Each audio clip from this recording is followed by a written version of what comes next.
여러분, 버스 엄청 크고 무겁고 우리 도시의 발이나 다름없죠? 그런데 이 버스가 때로는 정말 황당한 범죄의 표적이 되기도 합니다. 오늘은 바로 이 시내버스를 훔쳐 달아나는 진짜 영화 같은 사건들, 그 속을 한번 들여다보려고 합니다. 아니, 매일 우리가 타고 다니는 이 커다란 버스가 어떻게 순식간에 도로 위에 흉기로 변할 수 있을까요? 근데요, 그 방법이 생각보다 너무 간단하다는 게 이 이야기의 진짜 핵심입니다. 정말 황당할 정도로요. 자, 첫 번째 이야기부터 한번 시작해 볼까요? 시간은 평화로운 대낮이고요. 장소는 충북 진천 시내 한복판입니다. 여기서 정말 영화 같은 추격전이 벌어집니다. 보시는 것처럼 경찰이 버스 유리창을 깨고서야 겨우 멈춰 세울 수 있었던 아주 긴박한 상황이었는데요. 대체 그날 무슨 일이 있었던 걸까요?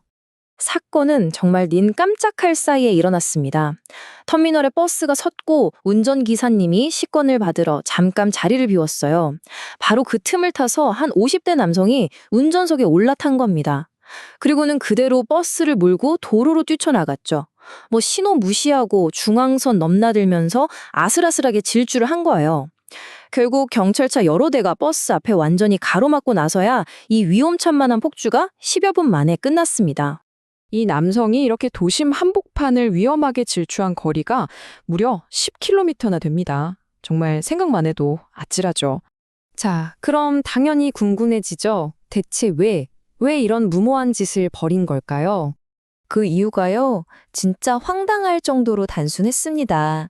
경찰 조사에서 이 남성이 뭐라고 했냐면, 차에 열쇠가 꽂혀 있는 걸 보고 그냥 충동적으로 그랬다는 거예요.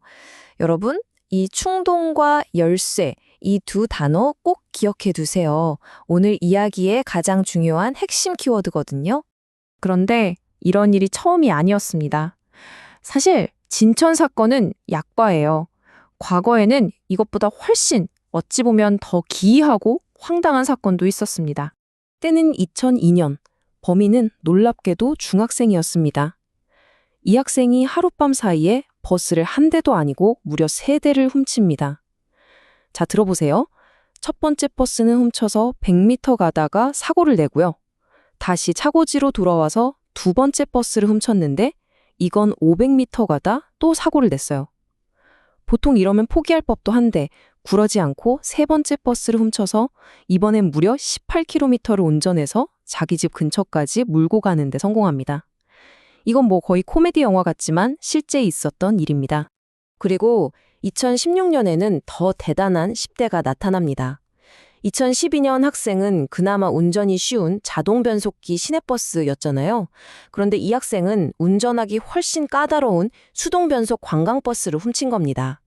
근데 더 놀라운 건 뭐냐면요. 사고 한 번 없이 200km를 달렸다는 거예요. 그리고 여기서 끝이 아닙니다. 원래 버스가 있던 그 자리에 아주 완벽하게 주차까지 해놨어요. 그래서 버스 기사님은 다음날 아침까지 도난 사실은 까맣게 몰랐다고 합니다. 이건 거의 프로 수준이죠? 자, 이제 슬슬 감이 오시죠? 이 말도 안 되는 사건들이 어떻게 가능했는지 그 근본적인 원인을 파헤쳐 볼 시간입니다. 딱 듣고 나면 하실 거예요. 그러니까요. 어떻게 평범한 10대나 충동적인 어른들이 이 15톤짜리 거대한 쇳덩이를 그냥 장난감차처럼 몰고 나갈 수 있었을까요? 이게 어떻게 계속 반복될 수 있는 걸까요? 정답은 놀랄 만큼 간단하면서도 우리 사회의 어떤 허점을 그대로 보여줍니다. 이 모든 사건의 배경에는 바로 이 안전 불감증에 깔려 있습니다. 에이, 설마 누가 이 큰 버스를 훔쳐가겠어 하는 생각. 위험이 거의 없을 거라고 믿어버리고 안전수칙을 그냥 무시해버리는 거죠. 바로 이 아니란 생각이 모든 사건의 문을 활짝 열어준 셈입니다. 네, 맞습니다. 이 모든 복잡해 보이는 범죄의 시작은 정말 단순한 거 하나 때문이었습니다. 바로 버스에 그대로 꽂혀 있던 열쇠. 진천 사건의 범인이 말했던 것과 똑같죠. 아니 근데 운전기사님들은 왜 이렇게 위험하게 열쇠를 꽂아두는 걸까요? 여기에도 나름의 업계 관행 같은 이유가 있긴 합니다. 기사님들끼리 교대할 때 편하기도 하고요. 무엇보다도 설마 누가 버스를 훔치겠어 라는 생각이 정말 강하게 깔려 있는 거죠. 워낙 크고 눈에 띄니까 훔쳐봤자 금방 잡힐 거라는 믿음도 있고요.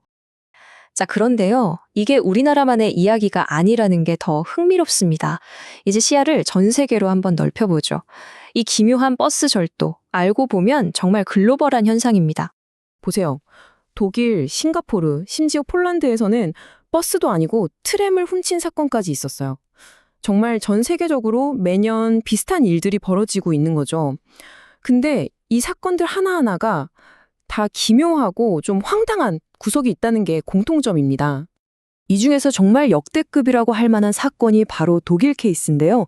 15살 소년이 버스 기사한테 가서 저 새로운 수습생인데요 라고 뻥을 친 거예요. 그리고 기사님이 잠깐 자리를 비운 사이에 버스를 훔쳤습니다. 근데 여기서 멈춘 게 아니라 실제 버스 노선을 따라서 운행을 시작하고 정류장마다 서서 진짜 승객들까지 태운 겁니다. 그리고 이 이야기의 하이라이트는 이겁니다. 버스에 타고 있던 승객 중에 단 한 명도 운전기사가 15살짜리 소년이라는 걸, 그리고 이 버스가 도난 차량이라는 걸 알아채지 못했다는 사실. 정말 대담하다고 해야 할지 황당하다고 해야 할지 믿기 힘든 사건이죠. 이제 이 기묘한 범죄들이 우리에게 어떤 의미를 던지는지 좀 더 큰 그림을 보면서 이야기를 마무리해볼까 합니다. 그러니까 멕시코처럼 갱단이 조직적으로 버스를 터는 그런 사건과는 완전히 결이 다릅니다. 오늘 우리가 살펴본 사건들은 돈이 목적이 아니었어요.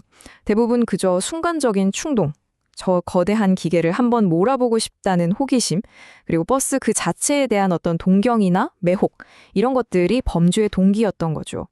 자, 마지막으로 이 질문을 한번 던져보면서 마무리하겠습니다. 세상은 온갖 첨단 보안 기술로 가득 차 있잖아요? 그런데 이 15톤짜리 거대한 기계를 움직이는 가장 큰 보안 구멍이 아날로그적인 열쇠 하나를 그냥 꽂아둔다는 사실. 이게 과연 우리에게 편의성과 안전 사이의 그 아슬아슬한 줄타기에 대해 무엇을 말해주고 있는 걸까요? 한 번쯤 생각해볼 문제인 것 같습니다.